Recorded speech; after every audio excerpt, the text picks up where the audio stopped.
The world's population is ageing at an unprecedented rate. A UN report is calling this a cause for celebration, but also a huge challenge.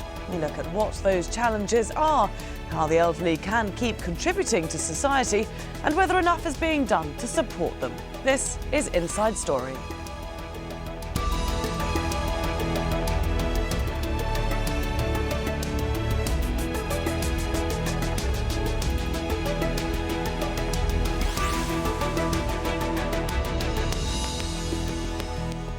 Hello there and welcome to the programme. I'm Laura Kyle. The world is getting old fast. Within the next 10 years, there'll be more than 1 billion people over the age of 60. And the UN is calling for governments to take action and face this new reality. It's released a report to coincide with Monday's International Day of Older Persons. In it, it recommends new approaches to healthcare, retirement and living arrangements. And it warns that the skills and knowledge of these older people are going to waste. Well, 3 years in the making, the report has thrown up some quite startling numbers. The ageing phenomenon, for example, is happening much faster in poorer countries. By 2050, 4 out of every 5 elderly people will be in developing nations. Right now, only Japan has more than 30% of its population over the age of 60. But by 2050, there'll be more than 60 countries with that same demographic. The report also says that 47% of the world's older men and 24% of older women are still in the labour force, but only 1/3 of countries has comprehensive social protection schemes. Well, here to talk about this some more are our guests today. Alex Bush in London, Assistant Director of Programmes and Policy at Help Age International, which co-authored the UN report. In Manchester, Jeremy Corbyn, Labour Party politician and a Member of Parliament for Islington. And in Oxford, Hafiz Khan, a research fellow at the Oxford Institute of Population Ageing. Gentlemen, welcome to all of you. Alex, if I could start with you. A lot of talk in this new report of a new reality for the 21st century, which the world needs to prepare for. Can you outline for us what exactly is this new reality we're facing? Certainly. Yeah, the report that we're putting out today, Help Age International with the UN Population Fund, says essentially that there's a major demographic change going on, that the world is ageing and richer countries like the UK, Japan, the US are dealing with this already. But the rest of the world is going to have to deal with it, and it's coming fast. At the moment, Japan is the only country in the world where a third of its people are over 60. By the middle of this century, there'll be 64 countries in that club. This is an issue that is going to be major throughout the 21st century, and now's the time to deal with it. And why are we seeing such a rapidly ageing population at this point in time? Well, this is a triumph, really. I mean, it's a triumph of improved health services, of clean water, of sanitation, of better nutrition. The development process that's been going on for many, many years has actually resulted in some major successes. And the people who today are in their 20s, 30s, 40s are going to live into their 60s and 70s and 80s. And we need to be prepared to deal with that. Hafiz Khan, if I could bring you in at this point, is this simply a triumph, or is this massively ageing population also cause for concern? I think this is a concern for all of us because we live in a world where this population aging is a big concern. Firstly, the young fertility is declining and the life expectancy is increasing all over the world, not only in the developed country, but also we can see the same scenario in developing country. So I think whether we are ready to tackle the challenge of aging population or not, these issues are not clear to many of the developing countries. So this is a social issue as well as the demographic issue, and the government is very much concerned about how to tackle this issue. Do you think that we're going to have enough workers soon to be able to support this increasingly large elderly population? That's right. Because the population is aging, and on the other hand, fertility is declining. We have, this young population is reducing day by day, and the labor supply, we are expecting labor shortage in future. So this is a great concern to many countries. Jeremy Corbyn, in your constituency, you must have a number of people who are elderly. I mean, it's the UK, so it is an ageing population. What are the main complaints that you hear from these constituents?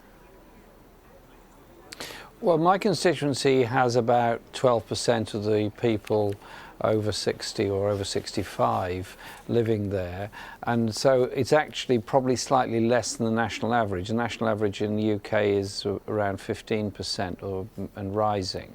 The complaints are often about the quality of care for the elderly, particularly the poorer elderly, and particularly where there's issues of dementia come into it, where a very high degree of care and security is needed for them.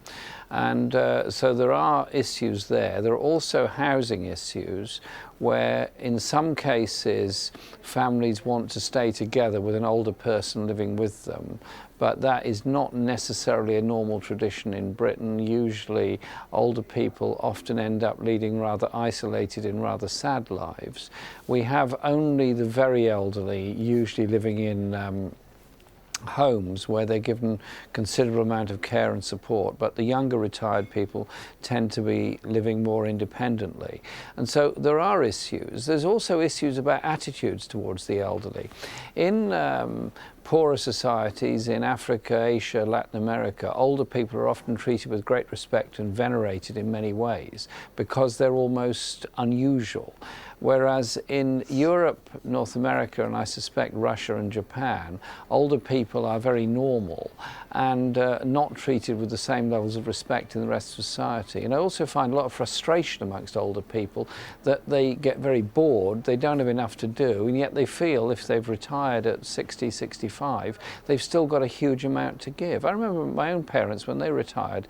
My mother engaged herself in lots of activities. My father carried on working until he died because he didn't want to stop working. And do you think that would help combat this rising incidence that we're seeing of dementia?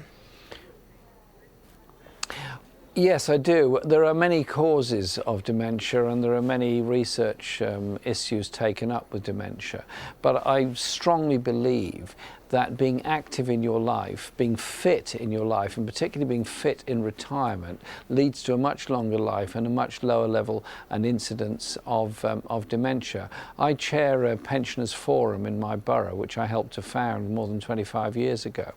And we get large numbers of older people coming along every month, and they engage vigorously in debates about health, about housing, about social care, about all kinds of issues. And that to me is what being an older person should be about, and also being able to spread that knowledge and that energy to younger people. Yes, there are issues, of course, of the levels of care. There are issues of expenditure, and those have to be met. And I think the political pressure on Western European governments is that they should fund better quality care for the elderly rather than forcing many to sell their homes or mortgage their homes in order to pay for what can be very expensive care in care homes. Alex Bush, in your experience, have you found that the elderly being isolated from society is a peculiarly developed world phenomenon, a problem?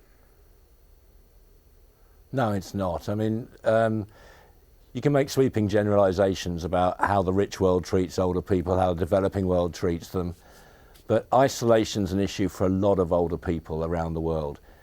Many older people live happily within their families into advanced old age, but we do see increasing amounts of isolation for older people, and particularly in a number of countries where there's a lot of out-migration, countries where people are away working, so you see older people taking care of children, rather isolated from their communities. So it's not a picture that's subject to gross generalisation. Okay, Hafiz Khan, your experience in Asia, particularly in Bangladesh, perhaps you can bring that experience into this discussion, because these are more, perhaps, if I'm going to generalise, family-orientated countries. Therefore, the elderly tend to be looked after by their offspring. But is that in itself a changing trend? Well, this is a very interesting discussion, actually. I think these two things. One is the developing country and developed country. We see the two different aspects here.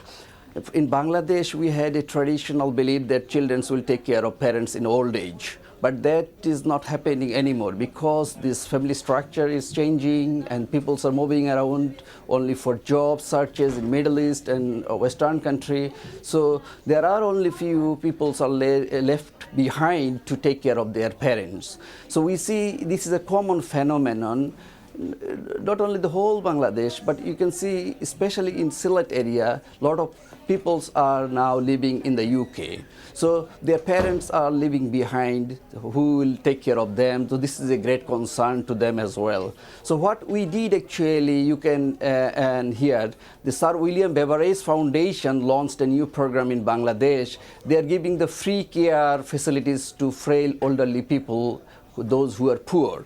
At the same time, they also launched a paid care for those who can able to pay care for their parents. So this is the new model we are testing in Dhaka city and Sylhet as well.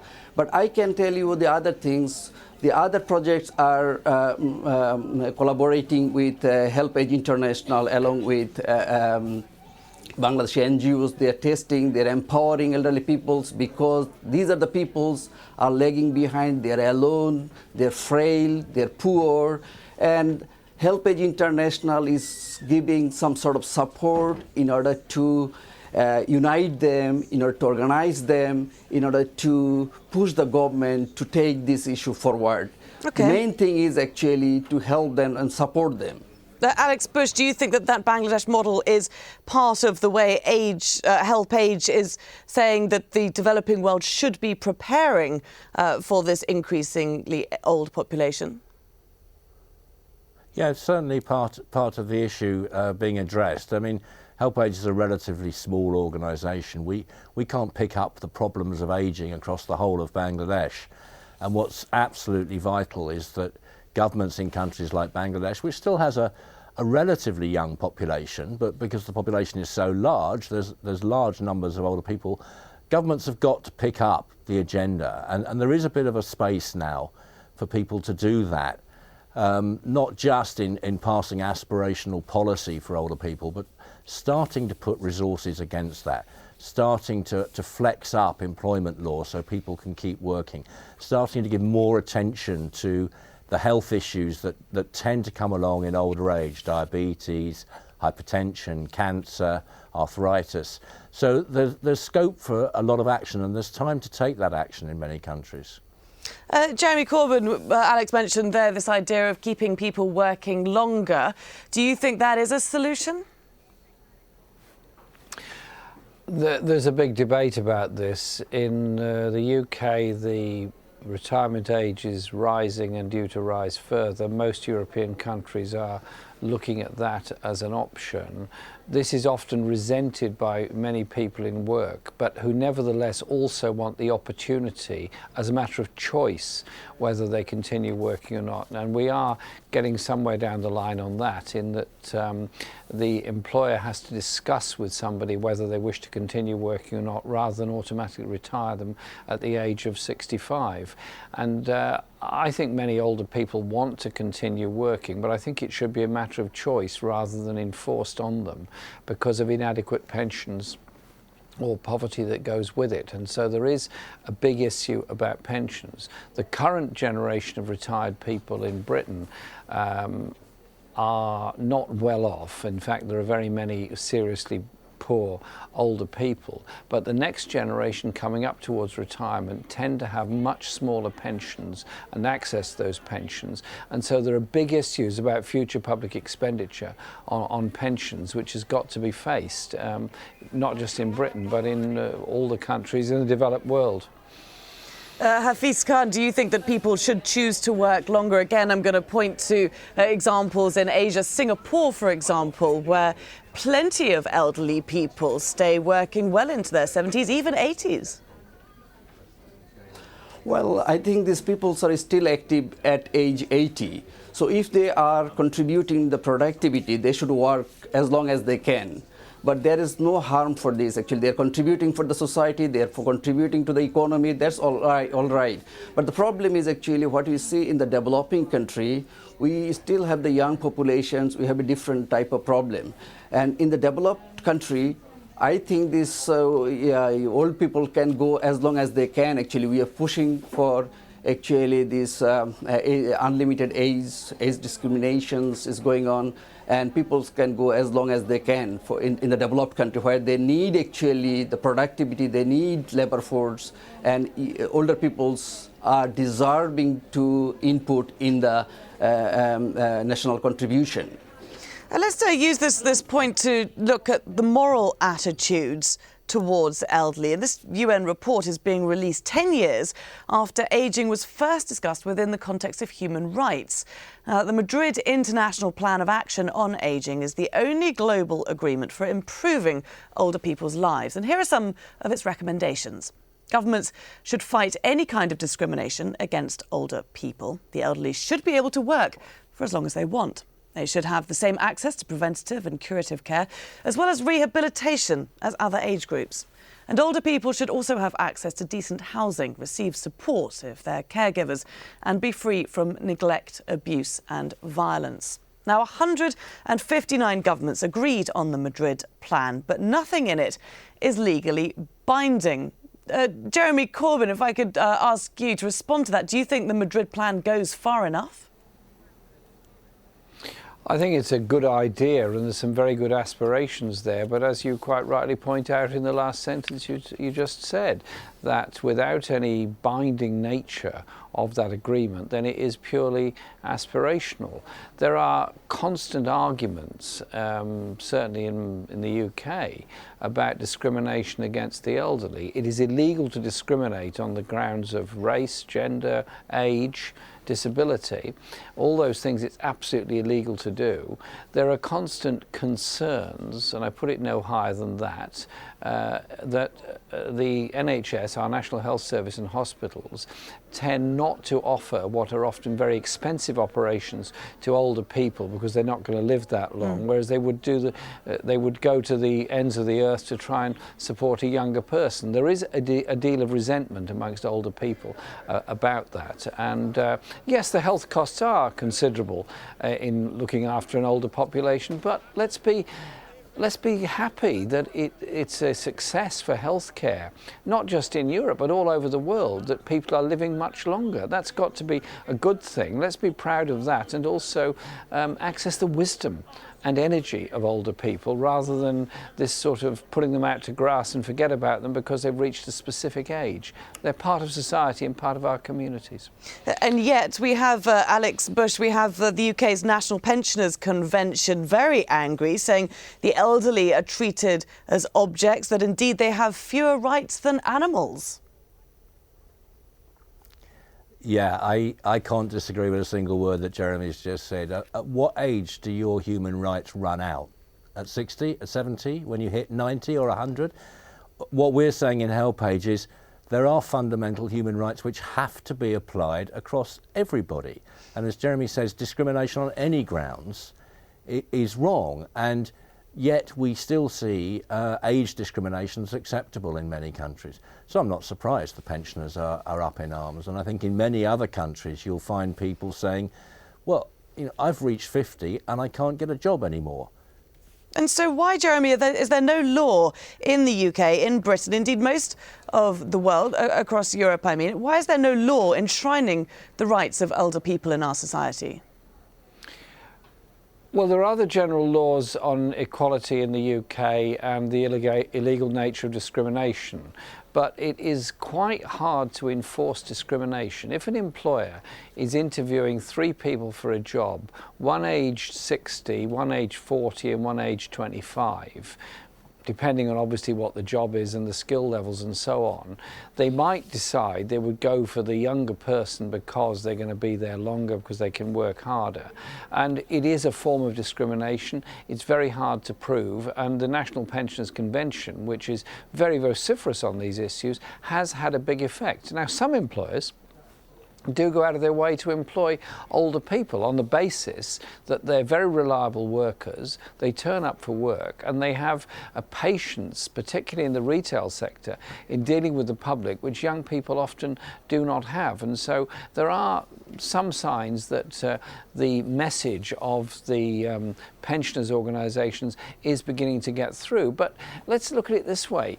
If we agree that discrimination is wrong, it is wrong. Period. Irrespective of age or whatever else it happens to be. Likewise, if we agree that the whole population has access to universal health care, that is irrespective of your age. It doesn't say universal access to everything except when you're over 60. It doesn't say that. It says universal access. So we do need to be much harder on ensuring that all these things are dealt with and all these things are met. The strongest voice in a community is the voice of the people that are experiencing it. That's why the pensioners' voice in Britain is a very, very important one. Hafiz Khan, how do you think, if we look at the economic aspects of this, the financial crisis is exacerbating the challenge that governments are facing in providing healthcare and providing housing and a social welfare net for this growing number of elderly people? I think this is an important discussions going on actually. How do you tackle this issue in terms of economic crisis? Actually, there are challenges coming up. Actually, at the Institute of Oxford Institute of Aging, we do research on this. Actually, how do you provide best care best elderly care to the people in the society, where we give different types of model. Some models are testing at Oxford City, something like share model. If you give support to the elderly people and the carer is getting paid for some sort of free home residence or some sort of benefit. So actually what we need to do, we need some sort of searching for alternative model. How do we tackle, solve this problem without this economic issue? Okay, one way we can do it actually helping, volunteering our elderly people, because this is our social responsibility, this is our family responsibility, and that's the way actually we can support them. And although that's not the ultimate help, but this is something we can do it for our own people, for our own neighbors, for our parents, for our relatives. So I think that model works in different countries. Okay. And we should also support these NGOs and other civil societies. Okay, Jeremy Corbyn, should we look forward to getting old in today's world? Yes, I think we should, because older people have got a lot to give. Generally speaking, the health of the world's population is improving, but there are massive, massive discrepancies in this, particularly between men and women. Women who've not had as long a working life as men because they've had time off for childcare and often caring responsibilities of their own parents, and so the pension levels for women tend to be much less than men. Women live longer and are often much poorer in the older period of their lives, and so I think we should look forward to it in the sense that we all hopefully have longer lives, but we have to make sure that there is equality of access to healthcare, there's equality of access to housing, there's equality of access to all the other activities, education or whatever else it is that older people want to do. But as a world, let's venerate the fact that we have so many older people around with so much experience and so much knowledge and so much determination to support younger people in their own development. That's got to be the right way of approaching it. And Alex Bush, the last word to you at the outcome of this report. At the end of the day, are you satisfied that the world is going to be looking at this issue in terms of a celebration, or is it going to be looking at it in terms of challenges? I think the challenges are always going to come up. Across the world in over 60 countries today, older people will be out on the streets saying, you know, we want some of these demands met. But let's look at it as a celebration. As Jeremy said, you know, there have been massive advances in the last few years. And he and I are lucky enough that we'll retire in the UK and probably on reasonably good pensions. But there's a whole generation of people in the developing world who may not be looking forward to that luxury. And there is a space now, there is a bit of time in many countries to start taking these issues seriously, to start pushing the resources into planning for an older population. Certainly a very interesting discussion today, something clearly that's going to one day affect every single one of us. Thanks very much to our guests for joining us. In London, we've got Alex Bush, in Manchester, Jeremy Corbyn, and in Oxford, Hafiz Khan. And thanks very much to you two for joining us on this edition of Inside Story. If you want to drop us a line, do email us, insidestory@aljazeera.net. Bye for now.